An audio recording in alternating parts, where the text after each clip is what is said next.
This is Secrets to Win Big, your roadmap to sustained growth. Brought to you by Arjun Sen, founder and CEO of Zen Mango, top brand growth driver, and a former Fortune 500 executive who has been called one of the most marketing intelligent minds in the business. Find him at zenmango.com. And now, here's your host, Arjun Sen. Welcome to Secrets to Win Big with Arjun Sen. Hi, this is Arjun. It's truly a pleasure to welcome you to another episode with a leader from another walk of life.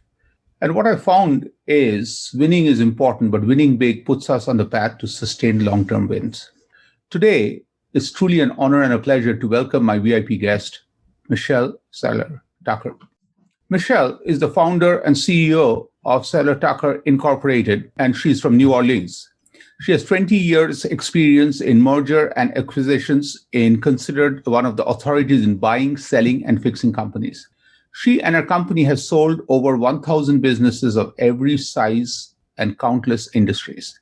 And what is fascinating is that she has taken all this message and put it out in two incredible books, and she'll talk about both of them.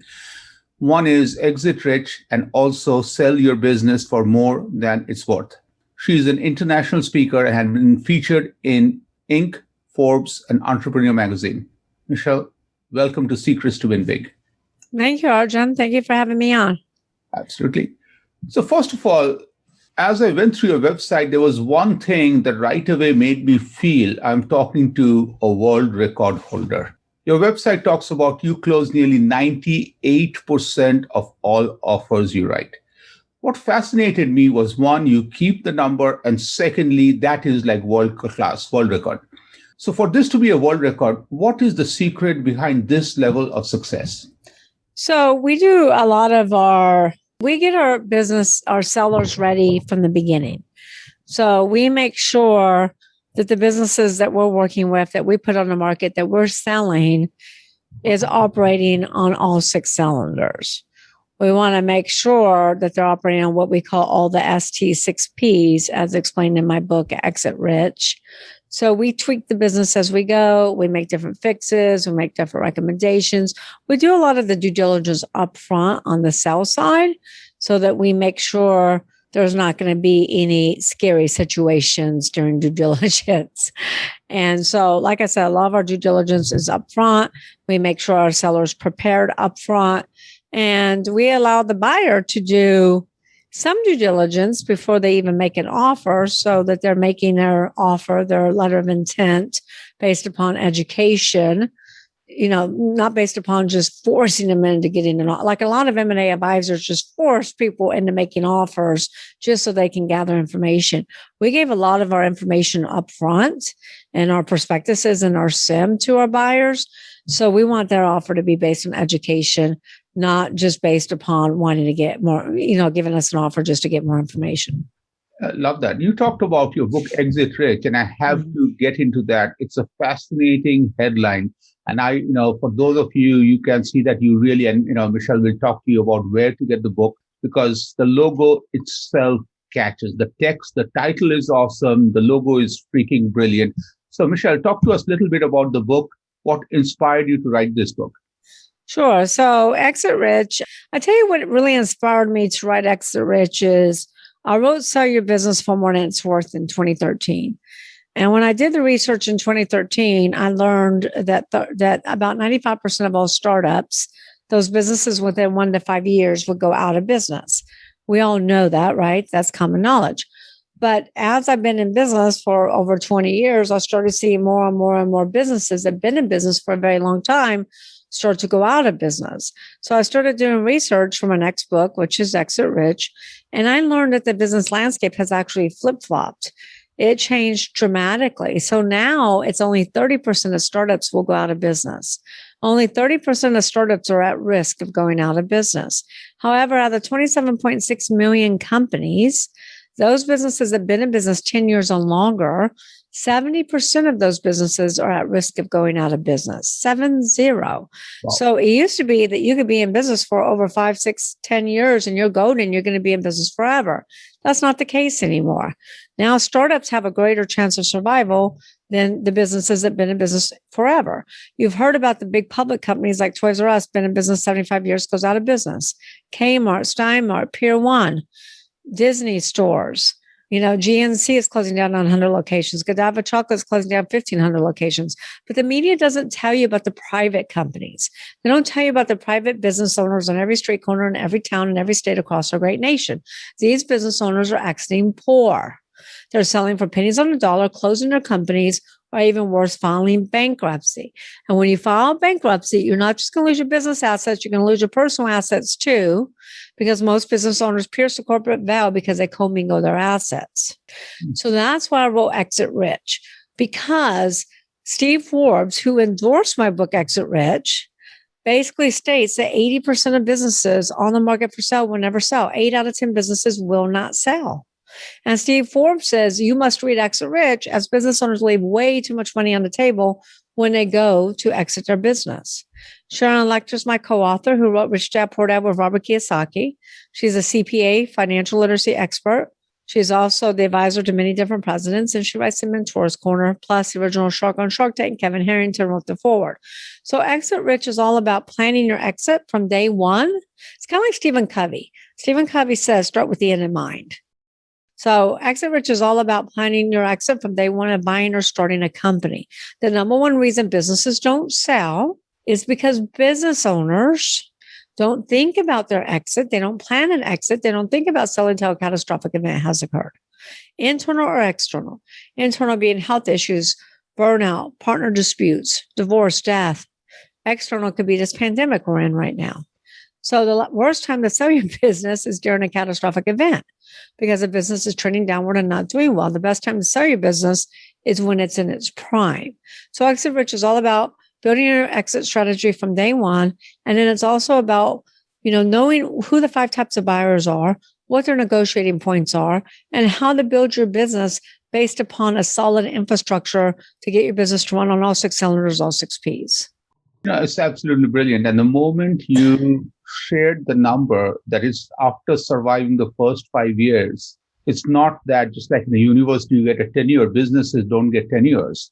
You can still get out of business. And the examples of the neighborhood stores that's there is totally fascinating. And I love the part about when you talked about also is if you don't have an exit strategy, you will exit poor. I think that's simply brilliant. Thank you. Taking this to a different level, a lot of us want to write a book. We just think if you have a laptop, you can write a book. And there are 2 things that came out, and I really want to bring it in front of the audiences. One, you really need to have a success rate like Michelle at 98%. And then even that particular Michelle does obscene amount of research before starts a book, and also collaborates with the highest level business leaders in the country or the world to bring this in front. So do you have any advice based on your journey of writing this book for any one of us who just think you can sit down with a laptop and write a book? Well, I think you just gave them the advice is number one, have the credentials, like 98% closing rate, so selling, hundreds of thousands of businesses, and then aligning with the experts. The other advice I would give you is you got to set a time frame. Mm-hmm. People are like, I have so many friends that say they're writing a book. They've been writing a book for years and years. I've written 3 books actually. And every single book I've written in 6 weeks, 6 to 8 weeks. I don't take a year to write a book. So you got to really figure out, you got to sit down and figure out what is your objective from writing a book? What is your end game? What are you trying to accomplish? You're not going to make money off of a book. In fact, publishing a book is going to cost you. You're not going to make money from it. For us, it's lead gen. We want to educate business owners that there's a better way so they don't end up going out of business or end up not being able to sell their business. So you got to figure out what is your end game? What is your objective? How are you going to monetize? How are you going to get a return on your investment from writing the book? So again, start with the end in mind as far as what you want to get out of the book. Then determine your time frame, and determine, how long is it going to take you to write this book? It shouldn't take years to write a book. I don't have more than 6 weeks to dedicate. So you got to figure out, okay, what's my time frame? Then once you figure out what's your time frame, then you got to reverse engineer it and say, okay, for me, when I say 6 weeks, I write my books the same time every time. I start right before Thanksgiving, and I typically end my book around somewhere around the middle of January. So I write all of December, 1 or 2 weeks in November, or 1 week in November, and maybe 1 week in January. And that's my 6 weeks. I do it during the holidays. A lot of people would say, oh, that's crazy. But I do it during the holidays because I know my businesses are not going to be as busy during that time frame. I tell everybody not to bother me unless the businesses are on fire. Don't call me. And I schedule a time that I'm going to write I get up like 4:30 a.m. and I'll write till all day long. I might take 2 or 3 breaks, but I'll write till like 5 o'clock at night. And, I'll have ideas in my head what I'm going to write about. And I start with my table of contents. I start with my outline, my table of contents. Now I change it along the way, but I start with an outline, and then I start chapter at a time. And guess what? I don't go back and edit, because that's where a lot of people waste time. It doesn't have to be perfect. It doesn't have to be perfectly edited. You're going to have editors that do that for you. I get the chapters out, and then I'll go back and edit before I send it to an editor. But I don't edit while I'm writing. Writing is creative. So you really have to get those creative juices flowing, and you got to get the content out of your head. And when you keep stopping to go back and edit, then you're interrupting the flow of content. I've tried ghostwriters. It doesn't work. I've tried recording devices. It doesn't work. Every word in my books are typed by me. Yeah, so I'm just listening and fascinated because it feels like confession time, guilty as charged. I've been working on a book for the last 1.5 years, and I personally needed this wisdom. What I liked was at the very beginning, you defined the purpose, what it is not, because that's the cool thing. When I talk to super CEOs, the first thing they tell us very clearly is what they do not do. Because that boundary is very important, is you're not writing the book as directly, book to make money. The book is going to cost. But as you talked about the purpose, lead gen, everything, I love that part. I love the second part, which I'm going to literally commit to between Thanksgiving and end of December to be the incredible time frame to write it, the 6 weeks. But I don't know whether it's the biggest, but it's equally important what you talked about is when you write. Don't edit, that's separate thing. So these are some fascinating piece of advice. And if we only took this part of the conversation, I really think there are amazing nuggets for rest of us here. So thank you. Thank you. So now let's go back a little bit is, your journey.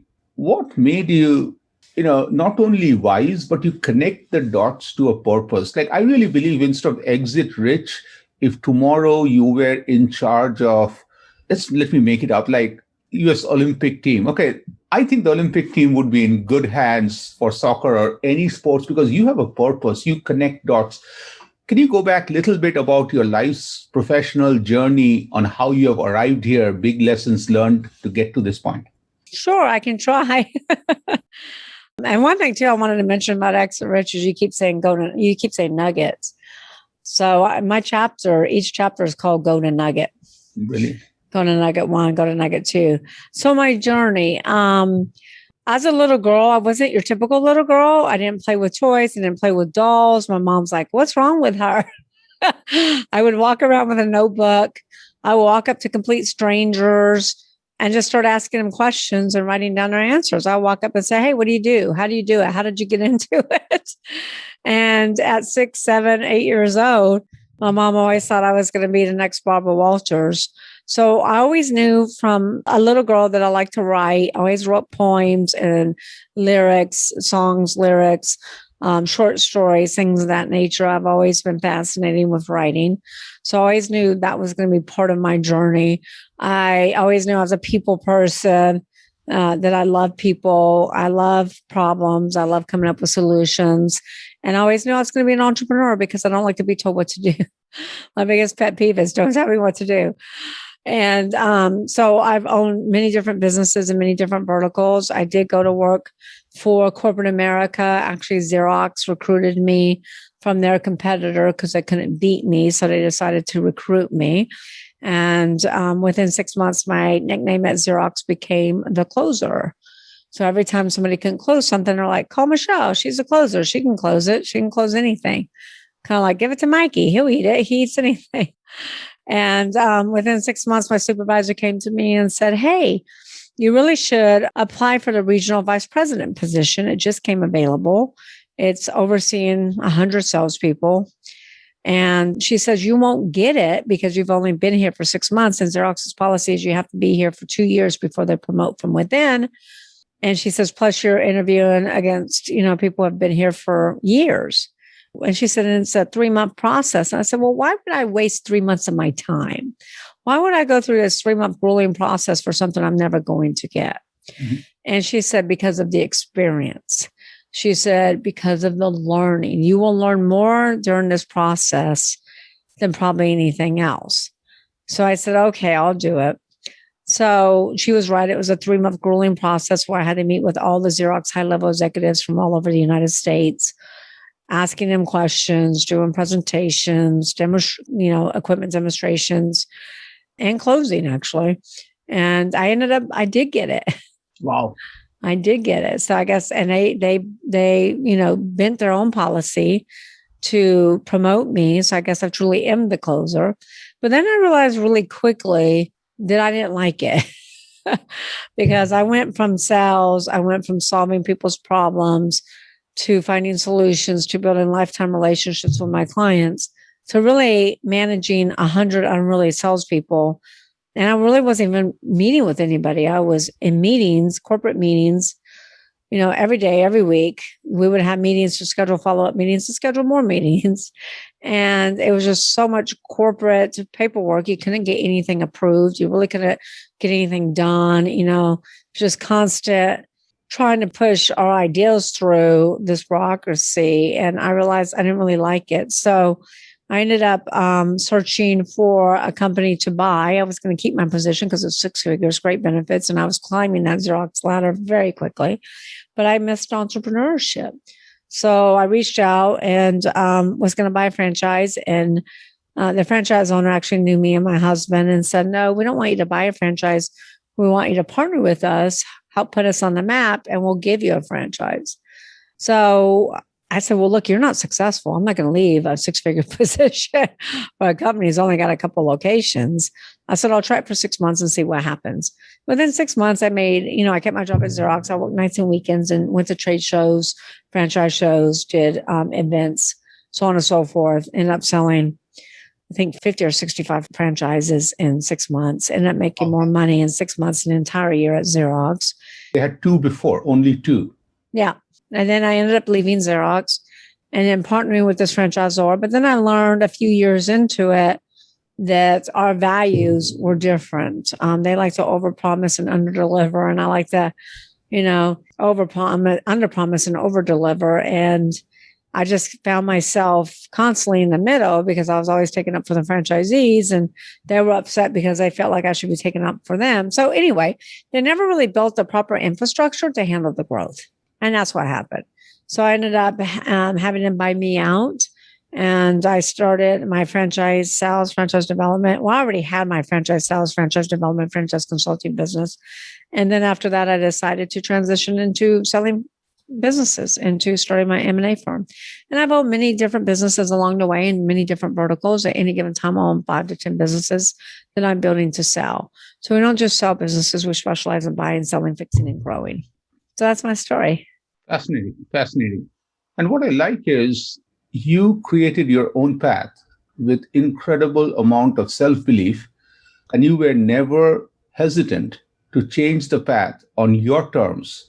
Like you did it every time you needed to accelerate, you did it. It's like, I love the story of no regrets and you defining your own path. Like truly amazing. So love that. Thank you. So what's some of the biggest inspirations in your life to get you to be so successful? Some of the biggest inspirations? You mean role models? What do you? Role models, situations, people. Yeah.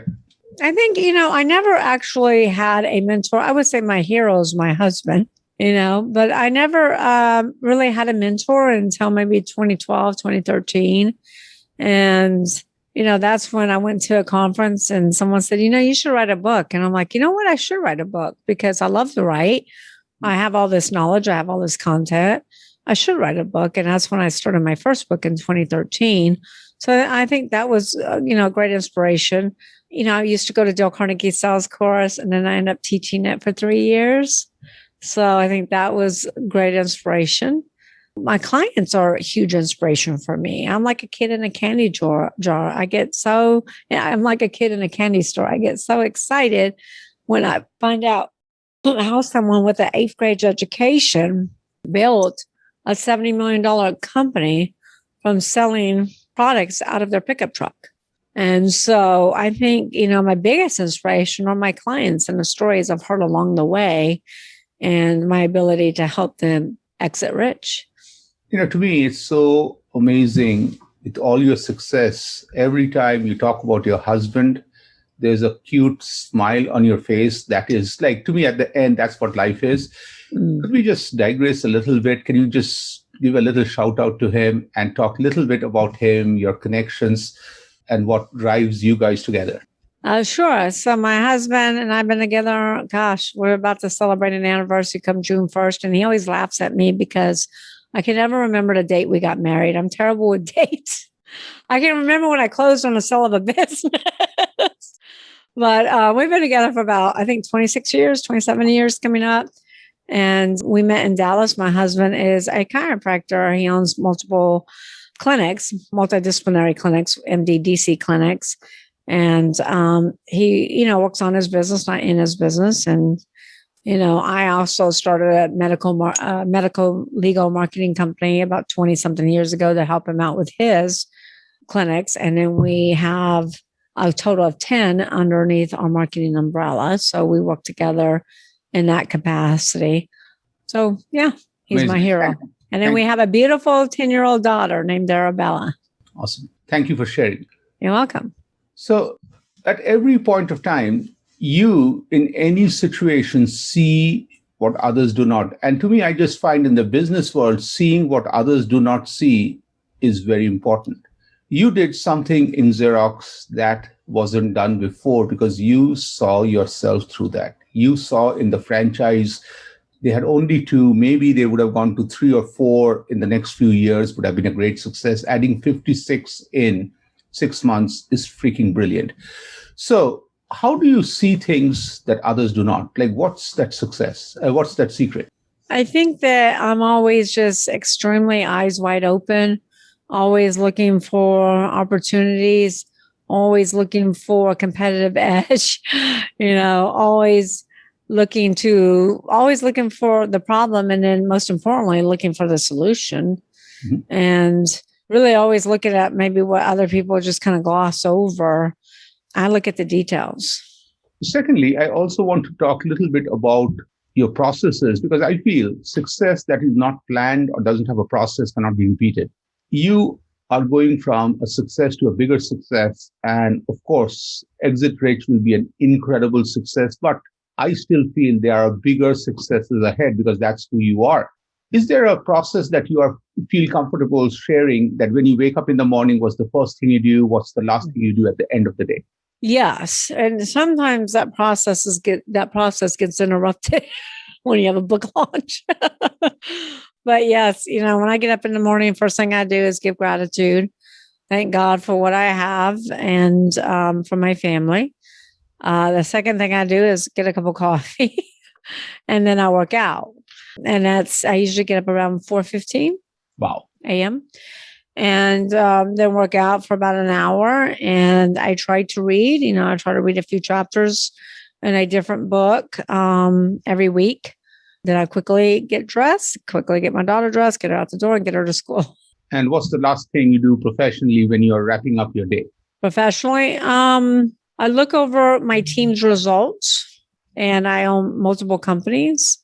So everyone reports back to me what their results were for the day, what their big accomplishments were, what they're hoping to accomplish or what they're on track, not hoping, what they're on track to accomplish for tomorrow. I go through those reports rather quickly and give my team encouragement for what they did today and for what they're going to accomplish tomorrow. And just make sure that everything is in line for the next day, and, to the me, week. It's very fascinating how simple you kept this whole daily process, starting with gratitude, finishing with appreciation. And for somebody with this much of accomplishments, you see with some people, they get so much into me, and me. But I was totally blown away by the gratitude and the appreciation. And that is such a beautiful way to sandwich the day and is, awesome for sharing. Yeah. And I go through that process with my daughter too, because I put her to bed every night. So I ask her, what is she grateful for? Today, what does she want to thank God for? And what is she going to accomplish tomorrow? I do that with her too. I love that. And she is really fortunate to have really cool parents like both of you. Thank you. So let's move forward. The year is 2030. You and I are having our fourth conversation. Where would brand Michelle be in year 2030, 10 years from now, 9 years from now? In 9 years from now, I will have a New York Times bestseller. I will have multiple offices, Seiler Tucker offices, doing mergers and acquisitions, doing deals, selling more companies, saving more businesses from going out of business. And I partner with business owners too. I don't know if I told you that earlier, but we buy businesses, we flip them. I also partner with business owners, investing my capital, resources, experience, expertise. Sometimes I bring partners in, and I'll probably have more partners at that point too, where I'm helping them on the path of building to sell for their desired price tag. So for anyone, any small business to realize that they are maybe nearly ready to work with you, what are some questions they should ask before they come to you? Well, first and foremost, they should ask themselves, they should take themselves through the GPS exit model. They should ask themselves, what is their destination? So many business owners are lost. When you want to drive somewhere, the first thing you do is you pull out your Google Maps and you plug in your destination, right? If you don't, you're going to be driving around in circles. Business owners really need to have a destination. Business owners don't plan to fail, they fail to plan. So many are going out of business because they don't have a plan. So they need to figure out what's their destination, what is their desired sales price. And they don't have to figure that out before they come to me, but they should really start thinking about that. There's a chapter in my book dedicated to when should I sell my business, because there's a whole psychological process that business owners have to go through. They have to get their mindset ready. They have to determine, what's the most important thing and number the level of priority in selling their business. Because it's not always price. Many times it's not the price. Many times it's making sure their employees are taken care of. Many times it's making sure their customers are taken care of, that their legacy continues to grow. So they really have to go through some of these exercises and determine when they want to sell their business, what they want to sell their business for, what do they need to live on? Let's say they want to retire and they are going to live for another 20 years. What do they need to live on per month? And what is the priorities of selling their business, and what would they do next? Because a lot of business owners, it's kind of like the empty nest syndrome. When all the kids leave and go to college, the parents look at each other and go, what do we do now? Same thing with a business owner. What do we do now? If I don't help my business owners plan their beginning strategy, they'll never have an exit strategy. And then really look at their business and go, are we operating on all 6 cylinders? Do we have the right people in place? Is our product thriving and not dying? Are our processes designed with the customer experience in mind? Are our processes productive and efficient? Are they well documented? Do we have SOP checklists, policy and procedure manuals? Do we have employee contracts, non-competes, et cetera? Proprietary. Do we operate on the 6 pillars of proprietary, which is the number one value driver? Are we well branded? Have we protected our IP, our intellectual property? Do we have trademarks? Do we have federal trademarks? Do we have patents? Do we have contracts in place with our clients? Do we have a subscription model? Do we have celebrity endorsements? Do we have high rankings on the internet? Do we have patrons is the 5th P? Do we have customer diversification, or do we have customer concentration? And then the 6th P is profits. Are we profitable? And they should really look at their business on the 6Ps and strengthen. And we help our clients do this. So it's not that you have to figure all this out before you call us, but you just ask me, what are some things that they should be thinking about? Brilliant.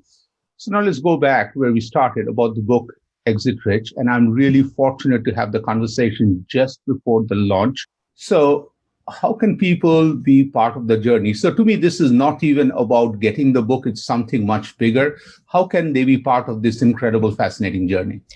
That's a great question. I think a big way to be part of this journey is we've had some people, readers read the book, some business owners pick up the book. And right now you can get the book early and we can talk about that. But we've had some business owners pick up the book, read the digital download because we email that to you immediately. And we had one gentleman email us and say, listen, this is the best business book I've ever read. I've been in business for 20 years. I own a media digital agency. I was completely clueless. I had no idea what an exit plan is. I had no idea how to plan my exit. I didn't know about the seller sanity check. I didn't know that there's 5 different types of buyers. And he says, and I didn't know anything about the 6Ps. And out of the 6, we're operating off maybe 2 of the 6. So he says, we've completely restructured our business. Now, every time we meet in the mornings, we have Exit Rich in front of us and we use it as a workbook. And we go through each chapter and we go through each P to make sure that we're strengthening our Ps and building our business to sell. That's kind of how you become part of the journey because he emailed us. He wanted to give us a testimonial. He wants to work with us. He wants to share in our success of the book launching. And we want to share in his success and help him build to sell. Brilliant. So, of course, the coolest and the best question I can ask is how can people get copies of the book now? I would agree. That is the coolest and the best question.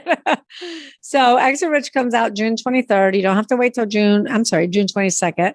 You can go to exitrichbook.com now for $24.79, which is less than Amazon. We will email the digital download to you immediately so you can start reading Exit Rich now. Plus, we will ship the hardcover to your doorstep for no additional shipping costs to anyone who lives in the United States. We will give you a lifetime membership into the Exit Rich Book Club. The Exit Rich Book Club has video content where I do deep dives and talk about these different techniques and strategies that I've been practicing over the last 20 years, plus documents to operate your business, documents to sell your business. So we have sample org charts, policy and procedure manuals, SOP checklist, employee handbooks, sample letter of intent, sample purchase agreements, closing documents, due diligence checklist. All of these documents are there for your review and your download. And it will cost you between $3,000 to $4,000, maybe even more if you went to your attorney to recreate. Wow. Plus, we will give you a 30-day free membership into Club CEOs, which is an entrepreneurship mastermind, where we do hot seats and Q&As. And, really get business owners to think about how they can pivot so they can build a sustainable, scalable, when they're ready, sellable business. All for $24.79 at exitrichbook.com. Yes. And what is fascinating is for those of us and all of us who are impatient, we get to read the book now. Yep.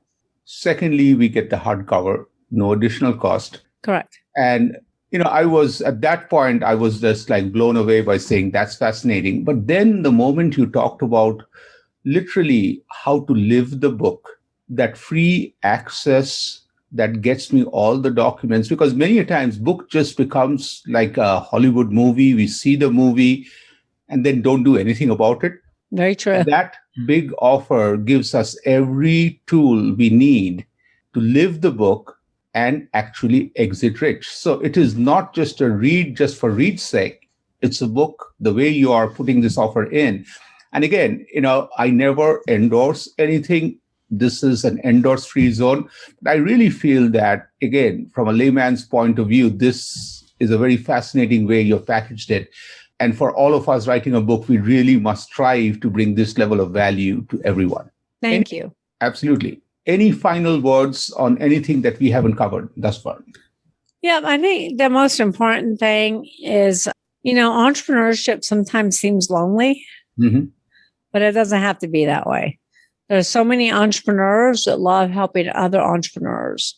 And the more successful entrepreneurs are, the more time, energy, effort, and even money they have to invest in other entrepreneurs. So grab a mentor, grab an expert, grab an entrepreneur, someone who's been down the path you want to travel, because their path now becomes your path, which is much shorter because you're learning from their mistakes. You're not repeating mistakes. And like I said, entrepreneurship doesn't have to be lonely. There's so many other entrepreneurs that love helping entrepreneurs like myself. And so just grab a mentor, someone who's been down your path, and they will help shorten your learning curve dramatically. Love that. Michelle Seiler, this is such a fascinating conversation. Thank you for taking the time to share. Thank you for sharing that too at a very critical, crucial time just before the launch of your book, Exit Rich. Thank you from the bottom of my heart. Thank you. Thank you so much for having me on. It was an absolute pleasure. I enjoyed our conversation. Truly. And me too. So, and call me if you need help with me. Call me if you need help writing a book. Oh, I am going to take you up on that. That would be absolutely. So thank you all for listening to this fascinating conversation. I always talk about I have the best seat in the house when I listen to these fantastic conversations and when I can ask a follow-up questions. Today, I just felt I must have woke up on the right side of the bed because it was a little extra special, because this conversation not only talked about things I can do on the business side, it also talked about what I'm not doing to get that book out. And also what I loved was the simplicity with which Michelle put everything in front of us, her attitude, her drive, her passion. It's really the good contagiousness that we are all looking for. Truly a fun conversation. And again, thank you all for listening and looking forward to bringing another conversation to you very soon. Thank you and happy listening. Bye. Thank you so much. You've been listening to Secrets to Win Big with Arjun Sen, founder and CEO of Zen Mango, top brand growth driver, and a former Fortune 500 executive who has been called one of the most marketing intelligent minds in the business. To learn more, visit www.zenmango.com. Share this podcast with your friends and subscribe wherever you like to listen to podcasts.